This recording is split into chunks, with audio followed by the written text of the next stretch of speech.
Alright, today we're going to be talking about the Feynman trick to differentiate under the integral sign. Spelled that wrong.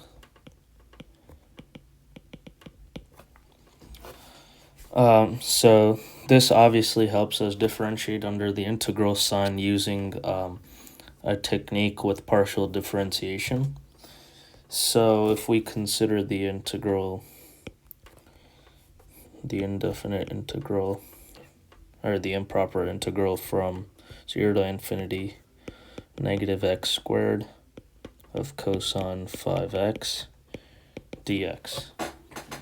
Now obviously this is a quite complicated integral that requires a little bit more than our standard integration techniques like parts or u sub.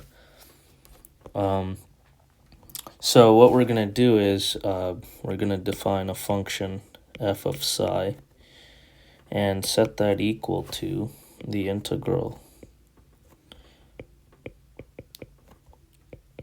except we're going to replace our 5, the constant, with psi.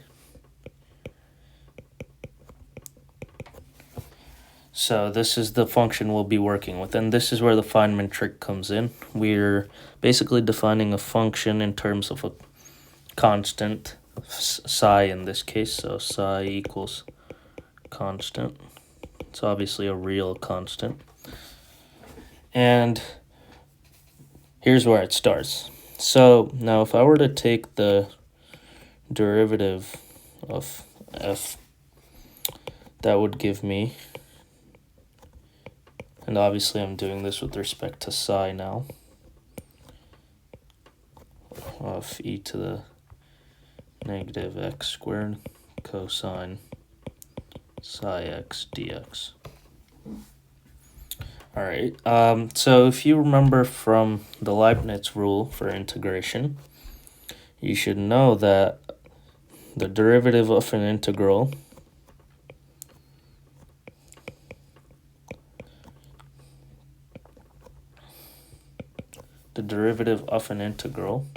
is just equal to the partial derivative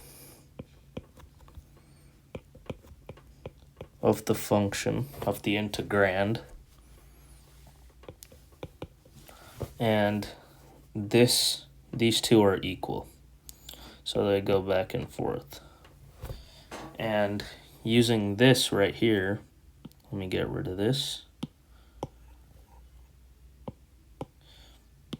Using that, we can actually write this expression over here as f prime of psi is equal to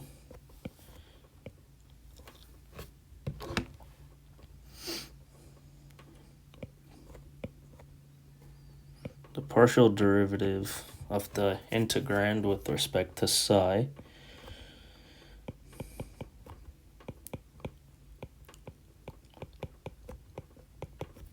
Alright. Now if we work on just the internal part here, which is this highlighted part, so let's just try to differentiate that, take the partial derivative, and doing so should give us, so partial derivative, all that means is that we're just taking the derivative with respect to this constant or variable over here.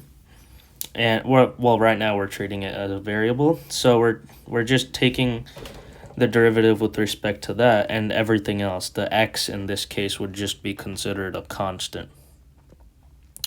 And if we do that, we get negative x e to the negative x squared times sine of alpha x.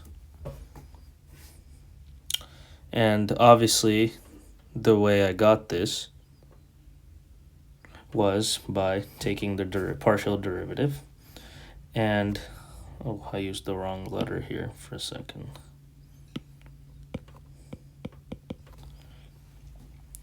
And taking the derivative with respect to psi would just make my x a constant. So when I take the derivative of psi x, just the derivative of this would turn into just x, and that's why this x is up front over here. Okay. And I just leave the e to the negative x squared alone because it's just like a constant.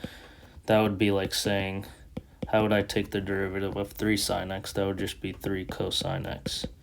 The 3 just stays there, and the 3 is acting like the e to the negative x squared in this case. So that's where we're at right now. That's not what I meant to do. All right. So since we know that the partial derivative is equal to this, we can actually write our integral.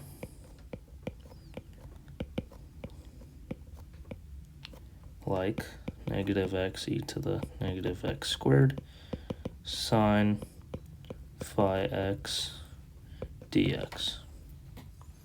All right.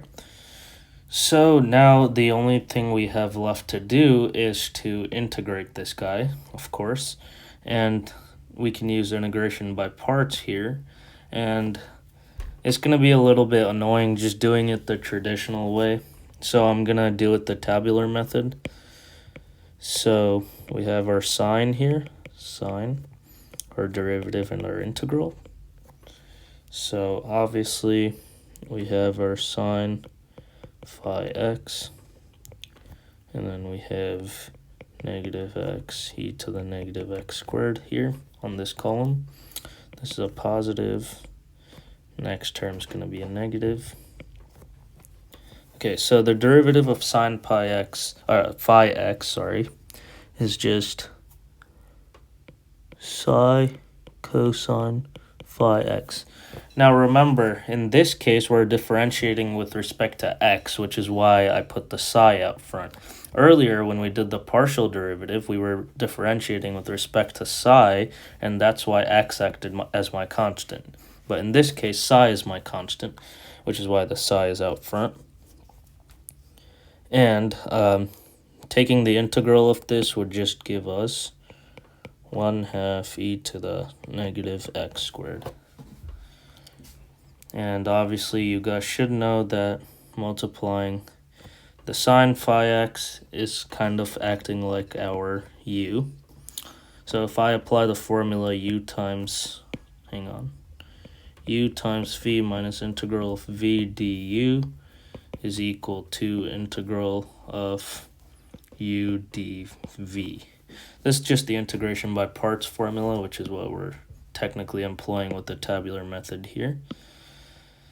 So doing that gives us sine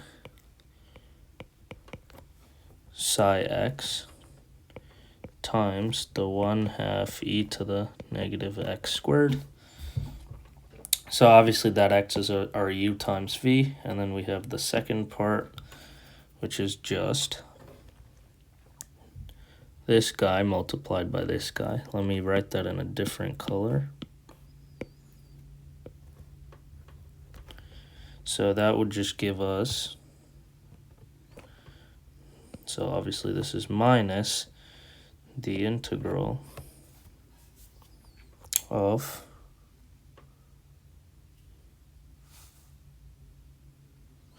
hang on, I think I made a mistake here.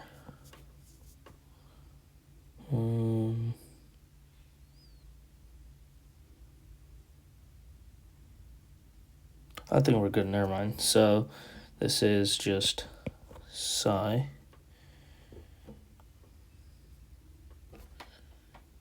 cosine psi x times, and of course this, actually I'm going to do a modification here. So basically when I'm multiplying these guys out, these two guys, I noticed that the psi and the 1/2 are constants, so I can just bring that out here. And then writing that out here would just give me, and obviously don't forget your boundaries, just give me negative x squared, and then cosine phi x dx. And simplifying, and obviously this is also evaluated, hang on. This is also evaluated from 0 to infinity.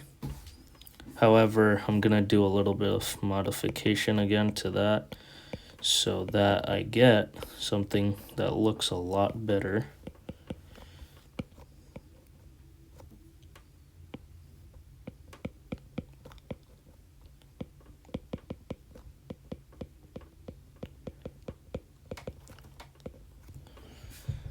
From 0 to infinity. Okay. And of course, this is also from 0 to infinity. Now, evaluating that would just give us, plugging in the upper bound would just, you should realize that it's a bottom heavy function over here on the left. So it would just become 0. And then 0 minus 0 is just 0. So this would just turn into 0 minus, and of course we have over 2 times the integral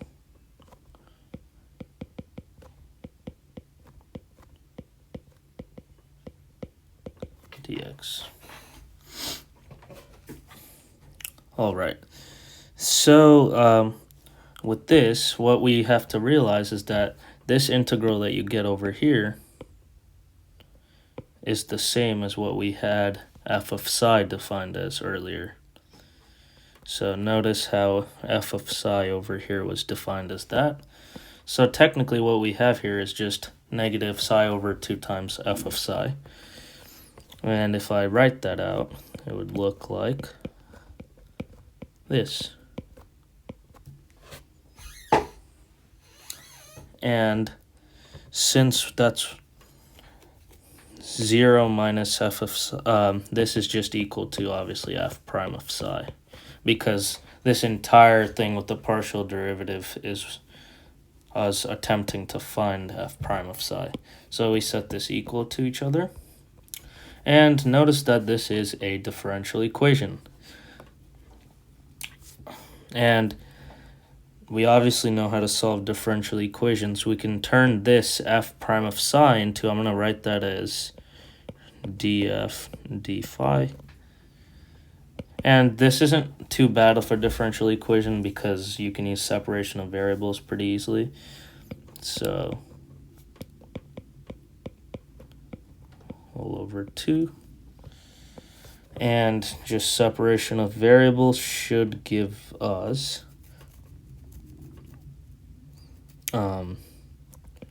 df over, and I'm gonna write this guy as just f for now. So let's see, df over f is equal to negative psi over 2 times d phi. And since we have our like terms on each side, we can integrate them separately. And this would give us ln of f, which is equal to negative alpha squared over 4, I believe, if I did that integral correct, plus a constant c. We'll title that C1 for now. And let's see, let's keep going. Okay, so if I want to isolate this f here, technically that's f of phi, or f of psi. And if I want to isolate that, I'm going to exponentiate both of these. So that's just going to give me f of psi is equal to e to the negative, man, I keep changing the letter by accident. I usually use alpha, so it should be omega, or psi. So psi squared over 4. And the C1, so e to the C1 is also constant, so I can just bring this up front and call it C2. Right. And this is what f of psi is. And since f of psi we defined to be this guy over here, I'm going to just copy paste this guy at the bottom.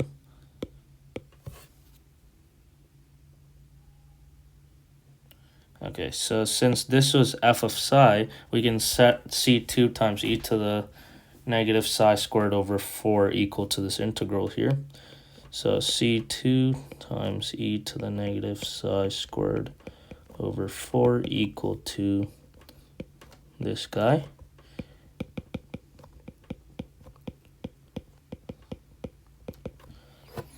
Okay, so we do want to get rid of this cosine guy to simplify this function a little bit more. And to obviously find our c2 value, let psi equal 0. And if we plug that into this guy over here, we should get c2 times e to the 0 over 4, which is equal to this integral from 0 to infinity of e to the negative x squared cosine 0 dx. And obviously cosine 0 from the unit circle is just 1. So 0 to infinity of e to the negative x squared dx is equal to, and e to the power of 0 over 4 is just 1, because that's e to the power of 0, and that's just equal to c2. Now, you got to realize that this function right here is the very famous or infamous Gaussian integral. So this is the Gaussian integral. And we do know that the Gaussian integral is just equal to the square root of pi over 2. So then we can just safely say that c2 equals the square root of pi over 2. Now we're not done yet. So let's plug this c2 value into our formula that we had earlier over here.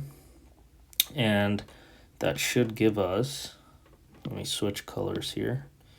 We're in the home stretch now, by the way. So square root of pi over 2 times e to the negative psi squared over 4. Okay.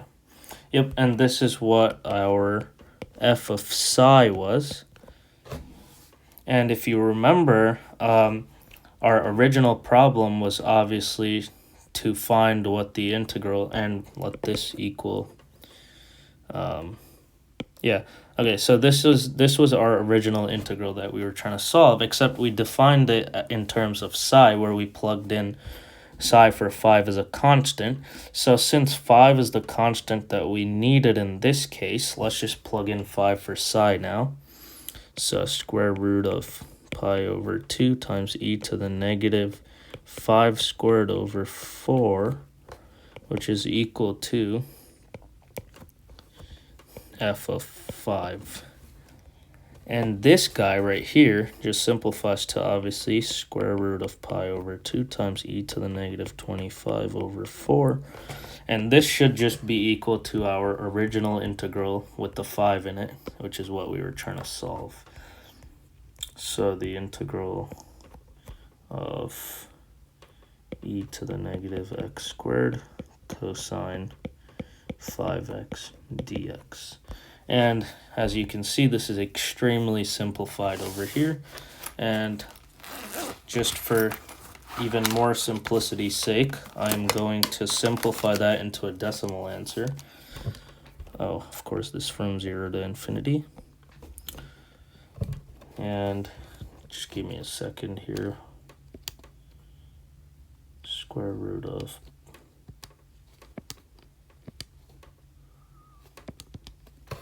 pi divided by 2 times e to the negative 25 divided by 4. And this is roughly, approximately 0.0017108.204, and this is equal to our improper integral. This would be the area under the curve for this function. And there you have it. That's the Feynman integration technique to differentiate under the integral sign. All right.